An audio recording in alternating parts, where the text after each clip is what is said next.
Hello दोस्तों, मेरा नाम है Krishna Mishra. Today's current affair session में आप सभी का स्वागत है। आइए हम बात करते हैं पूरे दिन भर की खबर को 5 से 7 मिनट में कंप्लीट कर लेते हैं जल्दी से। और इस करंट अफेयर को सुनने से आपको बहुत बेहतरीन एग्जाम में फायदा मिलेगा। हम लोगों को 1-2 घंटे कहीं पे देने की जरूरत नहीं, फालतू की चीज कोई पढ़ने की जरूरत नहीं है। आप सभी के एग्जाम ओरिएंटेड जो चीजें हैं वही हम पढ़ेंगे 5 से 7 मिनट में। पूरे दिन भर का करंट अफेयर का कंप्लीट करते हैं। तो आप सभी लोगों को पता होना चाहिए, नवा भारत अंतरराष्ट्रीय जल सप्ताह यानी कि IIWW 2026 केंद्रीय जल शक्ति मंत्री CR पाटिल ने नई दिल्ली में इसका शुभारंभ किया। मुख्य लक्ष्य क्या है? मई 2026 तक देश में 1 करोड़ जल संरक्षण पुनर्संरचना यानी कि वाटर कंजर्वेशन स्ट्रक्चर तैयार करना है। अब तक 60 लाख से अधिक संरचनाएं बनाई जा चुकी हैं। नया रामसर स्थल उत्तर प्रदेश की शेखा झील जो कि अलीगढ़ जिले में है। भारत का 99वां यानी कि 99वां रामसर स्थल घोषित किया गया। इसके साथ ही उत्तर प्रदेश में अब कुल कितने 12 रामसर स्थल हो गए हैं। फिर हम जानते हैं रक्षा मंत्रालय ने सेना की माइनफील्ड ब्रीचिंग, क्या है माइनफील्ड ब्रीचिंग, बारूदी सुरंगों को हटाने, इसका मतलब होता है माइल फील्ड ब्रीचिंग का मतलब होता है बारूदी सुरंगों को हटाने की क्षमता बढ़ाने के लिए 9,075 करोड़ रुपए के TRAWL सिस्टम के लिए अनुबंध हस्ताक्षर किए गए हैं। टेलीकॉम सेक्टर के बारे में हम जानते हैं। टेलीकॉम सेक्टर TDIP योजना, केंद्रीय मंत्री ज्योतिरादित्य सिंधिया ने telecom design linked incentive TDIP, इसका फुल फॉर्म होता है टेलीकॉम डिजाइन लिंकेड इंसेंटिव योजना के संशोधित दिशा निर्देश जारी किए। इसका उद्देश्य 5G एडवांस और 6G तकनीक में स्वदेशी नवाचार को बढ़ावा देना। इसका बजट जो दिया गया है वो 203 करोड़ रुपए दिया गया है। अंतरराष्ट्रीय एवं द्विपक्षीय संबंध के बारे में जानते हैं। भारत और दक्षिण कोरिया शिखर सम्मेलन। दक्षिण कोरिया के राष्ट्रपति ली, क्या नाम है इनका? ली, बड़ा अच्छा नाम है, बहुत आसान है याद करना। एक उच्च स्तरीय मंत्रिमंडल के साथ दिल्ली पहुंचे। दोनों देशों के बीच इंडिया कोरिया डिजिटल ब्रिज पर सहमति बनी जो AI सेमीकंडक्टर और IT सेक्टर पर केंद्रित होगा। इन LNX DVEX 2026 क्या है? इन LXN DVEX 2026, आपको इससे कुछ अनुमान लगा होगा। इंडिया श्रीलंका, ठीक है। भारतीय नौसेना का जहाज INS निरीक्षक कोलंबो श्रीलंका पहुंचा। यह भारत और श्रीलंका के बीच आयोजित होने वाले संयुक्त गोताखोरी अभ्यास का चौथा संस्करण है। याद रखना, ये गोताखोरी अभ्यास है भाई मेरे। INS सुनैना की यात्रा।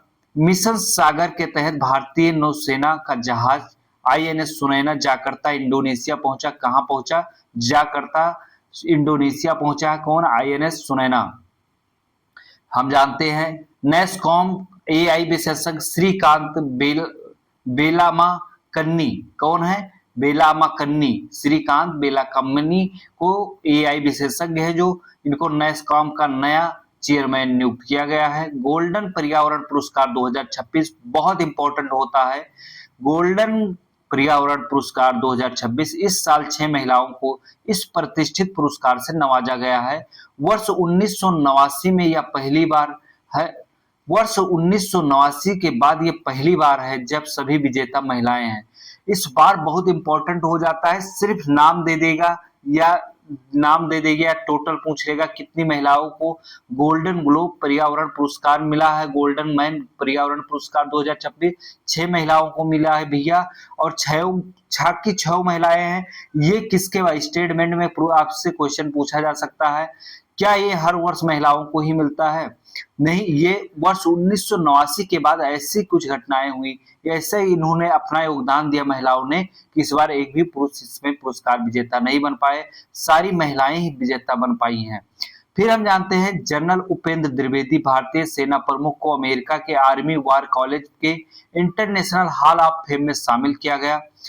फिर हम जानते हैं स्काईवैस चेन्नई में आयोजित HCL स्काईवैस PSA चैलेंजर का खिताब सूरज कुमार चंद्र ने जीता। टेक्सटाइल स्पोर्ट के बारे में जानते हैं। वित्त वर्ष 2025-26 में भारत का कपड़ा निर्यात 2.1% से बढ़कर 3,16,334.9 करोड़ हो गया। आरबीआई का नया नियम जानते हैं, क्या नया नियम आरबीआई ने लाया है। भारतीय रिजर्व बैंक ने 15,000 तक के आवर्ती भुगतान रिकरिंग पेमेंट के लिए ओटीपी की अनिवार्यता को हटा दिया है। भारतीय रिजर्व बैंक ने 15,000 के लिए अनुवर्ती भुगतान के लिए ओटीपी की अनिवार्यता हटा दिया है। महत्वपूर्ण दिवस जान लेते हैं।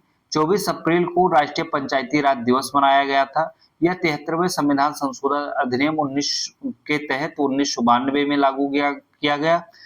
फिर हम जानते हैं केरल के पंचायतों को सतत विकास सस्टेनेबल डेवलपमेंट के क्षेत्र में सर्वश्रेष्ठ प्रदर्शन के लिए सम्मानित किया गया। भैया पूछेगा सतत विकास यानी कि सस्टेनेबल डेवलपमेंट के क्षेत्र में किस राज्य की पंचायत को सर्वश्रेष्ठ पुरस्कार मिला है, तो किसको मिला है? केरल की पंचायत को मिला है।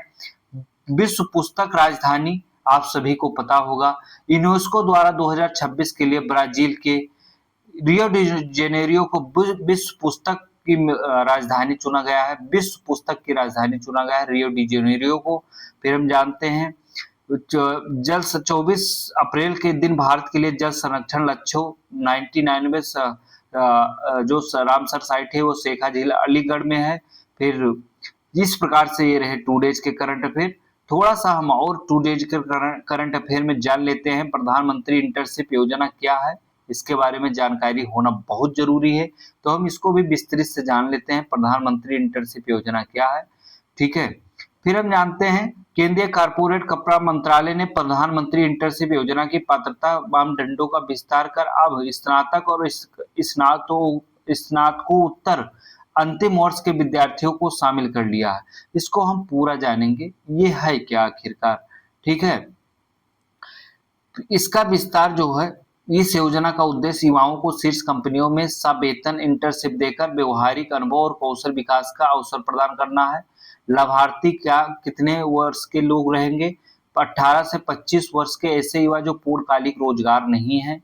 ठीक है, वित्तीय सहायता प्रशिक्षुओं को प्रतिमाह न्यूनतम 9,000 मिलेगा। इंटर्नशिप अवधि जो है 6 से 9 महीने है, जो कार्य के प्रकृति के अनुसार होगी। ठीक है, और 2 डेज करंट अफेयर में हम और भी जान लेते हैं। ठीक है, एथलेटिक्स इंटीग्रेटेड यूनिट एआईयू ने भारतीय एथलेटिक्स महासंघ एएफआई के श्रेणी बी और श्रेणी ए के डाउनग्रेड किया। Parminder Singh Reliance enterprises intelligence limited के सीईओ नियुक्त किए गए हैं।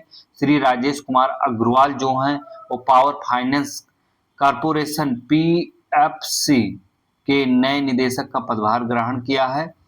फिर ब्राजील के बास्केटबॉल दिग्गज ऑस्कर सिमिट का 68 साल की वर्ष में निधन हो गया। अमेरिका के सुझाव ने फीफा विश्व कप से इनकार कर दिया। तो इस प्रकार ये रहा 2 डेज का करंट अफेयर। आप सभी लोग ऐसे ही करंट अफेयर पढ़ने के लिए जीएस कर्मयोगी से जुड़े रहें।